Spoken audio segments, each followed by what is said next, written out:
श्रीमद् भागवत साप्ताहिक कथा षष्ठम दिन के उपाख्यान में एकादश स्कंध प्रारंभ होता है, जिसमें प्रथमो अध्याय पहला अध्याय है यदुवंश को ऋषियों का श्राप। 11वां स्कंध भगवान का मुख है। 11वें स्कंध में पुराण के लक्षण मुक्ति का वर्णन है। इस स्कंध में पिछले 10 स्कंधों का उपसंहार है। कृष्ण कथा ज्ञान गंगा है। इसमें स्नान करने से मन को तथा चित्त की शुद्धि होती है। 10वें स्कंध के माध्यम से मन का निरोध किया गया है। मन के निरोध से मन शीघ्र ही मुक्त हो जाता है। मुक्त तो मन को करना है, आत्मा तो स्वयं मुक्त है। मुक्तिर्हित्वान्यथा रूपम स्वरूपेण व्यवस्थिता। जीव अपने आत्म स्वरूप को अनात्मा जड़ के तदात्म होने के कारण अपने को भी शरीर के धर्मों वाला मानने के कारण स्वयं को कर्ता समझने लगा है। इस भ्रम की निवृत्ति दृढ़ वैराग्य से होती है। जीव अज्ञान के कारण माया से बंधा हुआ है। सो माया बस भयहु गोसाई, बांधव कीर मरकट की नाई। बाबा गोस्वामी जी श्री रामचरितमानस में लिखे हैं, विवेक तत्व ज्ञान वैराग्य से मोह नष्ट होने पर मन को मुक्ति मिल जाती है। मन में राग द्वेष के अंकुर उत्पन्न ना हो तो शीघ्र ही निरोध हो जाता है। 11वें स्कंध के प्रारंभ में वैराग्य का वर्णन है। वैराग्य के बिना भक्ति दृढ़ नहीं होती है। बाबा तुलसीदास इसी भाव को श्री रामचरितमानस में लिखते हैं, विमल ज्ञान जल जब सो नहाए, तब रह राम भगति उर छाई। परम तत्व चिंतन पवित्र आचार विचार के बिना दृढ़ वैराग्य नहीं आता है। जब तक संसार के विषयों में अरुचि नहीं होगी, तब तक विशुद्ध भक्त का प्रारंभ नहीं होता। सत्य असत्य का विचार करने का विवेक जागृत होता है। जीवन में जब झटका लगता है, किसी को परेशानी होती है, कष्ट होता है, तभी उसका विवेक जागृत होता है। तब स्थिर वैराग्य आता है। कृत्वा दैत्यवधम कृष्णा सरामो यदुभिवृत्ता, वो अवतार यद्सारम जसिष्ठम जनयन कलिम। सुखदेव जी कहते हैं, हे राजा परीक्षित, भगवान श्री कृष्ण ने बलराम जी तथा अन्य यदुवंशियों के साथ मिलकर के बहुत से दैत्यों का संहार किया। भीषण हिंसाकारी कलह का बीज बो करके पृथ्वी का भार उतारा। सत्वगुण से रजोगुण तमोगुण की निवृत्ति होती है, उसी प्रकार सत्वगुण भी निवृत्त करनी होती है। जिस प्रकार जिन यदुवंशियों द्वारा दुष्टों का दलन हुआ, वह स्वयं भी जब निवृत्त हो जाएं, तभी नाटक की सफलता है।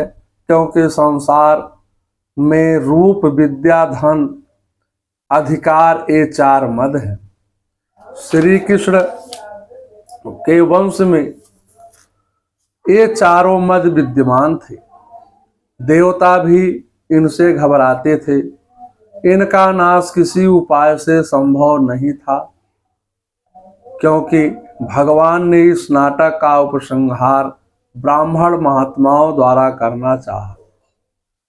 संसार के सभी कार्य भगवत इच्छा से ही होते हैं। एको पिता सुबहु पांडुसुता सपत्ने दूतम हेलन कच्च ग्रहाणाधिष्ठान। इसी बात को दृष्टिगत करते हुए भगवान ने कौरव और पांडवों के युद्ध की भूमिका बनाई। जब कौरवों ने कपटपूर्ण जुए से, तरह तरह के अपमानों से तथा द्रौपदी के केस खींचने आदि अत्याचारों से पांडवों को अत्यंत क्रोधित कर दिया, तब भगवान ने उन्हीं पांडवों को निमित्त बना करके दोनों पक्षों में एकत्र हुए राजाओं को मरवा डाला और इस प्रकार पृथ्वी का भार हल्का कर दिया। बची हुई सेना का संहार यादवों द्वारा करा दिया। इतना होने पर भी भगवान ने सोचा, मेरी दृष्टि से अभी तक भार दूर नहीं हुआ है, क्योंकि जिस पर कोई विजय प्राप्त नहीं कर सका वह यदुवंशी अभी भी पृथ्वी पर विद्यमान है, जिसको देवता भी जीत नहीं सकते हैं। यदुवंशी में परस्पर कलह उत्पन्न करके मैं शांति प्राप्त कर सकूंगा। इसके बाद अपने धाम चला जाऊंगा। अंता कलिम यदुकुलस्य विधाय बेड़ो अस्तमस्य बहि इव शांतिम उपेमि धाम। भगवान ने ऐसा अपने मन में निश्चय करके ब्राह्मणों के शाप के बहाने अपने ही वंश का संहार कर डाला और सबको समेट कर अपने धाम लेकर चले गए। राजा परीक्षित ने पूछा, हे भगवान, यदुवंशी तो बड़े ब्राह्मण भक्त थे, बड़े उदार थे और अपने कुल वृद्धों की नित्य निरंतर सेवा करते थे। उनका चित्त भी श्री कृष्ण में अनुरक्त था, फिर भी उनसे ब्राह्मणों का अपराध कैसे हो गया और क्यों? ब्राह्मणों ने उन्हें श्राप दिया, कृपया इसका कारण बताइए। विप्रशापा कथम भूतम विश्रीणाम कृष्णः च एतसाम। सुखदेव जी ने कहा, हे राजन, भगवान श्री कृष्ण दिव्य रूप धारण कर अपने चरित्रों से नित्य द्वारिका वासियों के आनंद की वृद्धि कर रहे थे। एक दिन श्री हरि ने अपने कुल के संहार उपसंहार की इच्छा किया, क्योंकि अब पृथ्वी का भार उतारने में इतना ही कार्य शेष रह गया था। इस पर यह इस अवतार का अंतिम प्रयोजन था। कलात्मनम निवसताम वसुदेह गेह पिंडरारकम समानम मुनियो ने श्रेष्ठा। अब भगवान श्री कृष्ण महाराज उग्रसेन की राजधानी द्वारिकापुरी में वसुदेव जी के घर यादवों का संहार करने के लिए काल रूप से ही निवास कर रहे थे।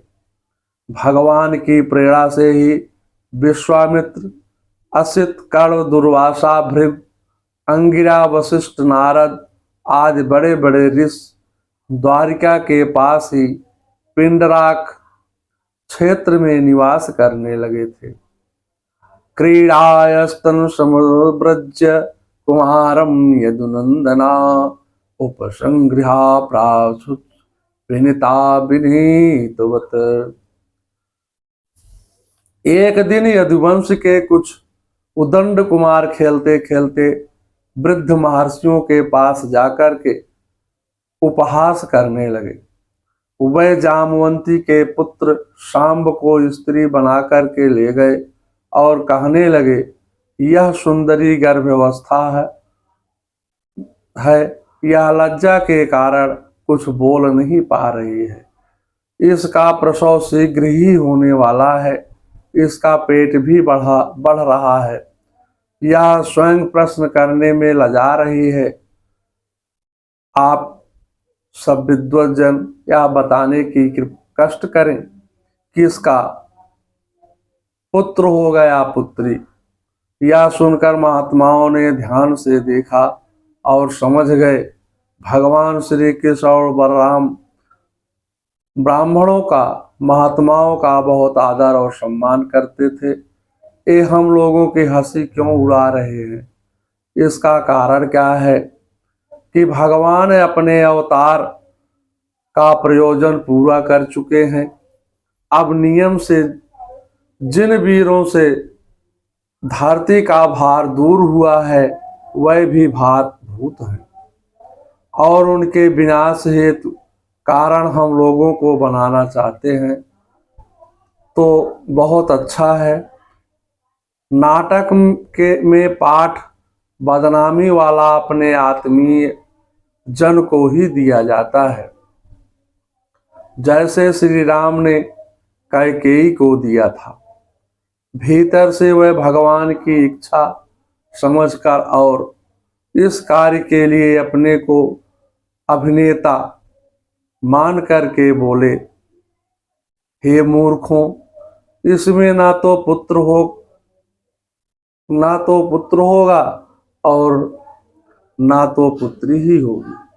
या तुम्हारे कुल का नाश करने वाला मूसल पैदा होगा।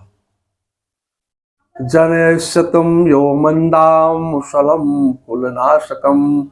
मुनियों की यह बात सुन करके सभी बच्चे डर करके भाग गए। उन्होंने तुरंत पेट खोल कर देखा तो सचमुच उसमें एक लोहे का मूसल मिला। उसे देखकर सभी लड़के भयभीत हो गए, पश्चाताप करने लगे। उनका सिर लज्जा से नीचे हो गया। वह मूसल उग्रसेन की सभा में ले जाया गया। उग्रसेन को सारी घटना बताई गई। यादव लोग डर से कांपने लगे। यदुराज उग्रसेन ने उसे मूसल को छोटे टुकड़े में करवा दिया और उस चूरे को लोहे के बचे हुए छोटे टुकड़े को समुद्र में फेंकवा दिया।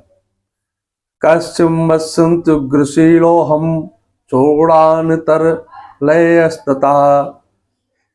सुखदेव जी कहते हैं, हे परीक्षित जी, उस लोहे के टुकड़े को एक मछली निगल गई और चूरा तरंगों के साथ वह बनकर समुद्र के किनारे आ लगा।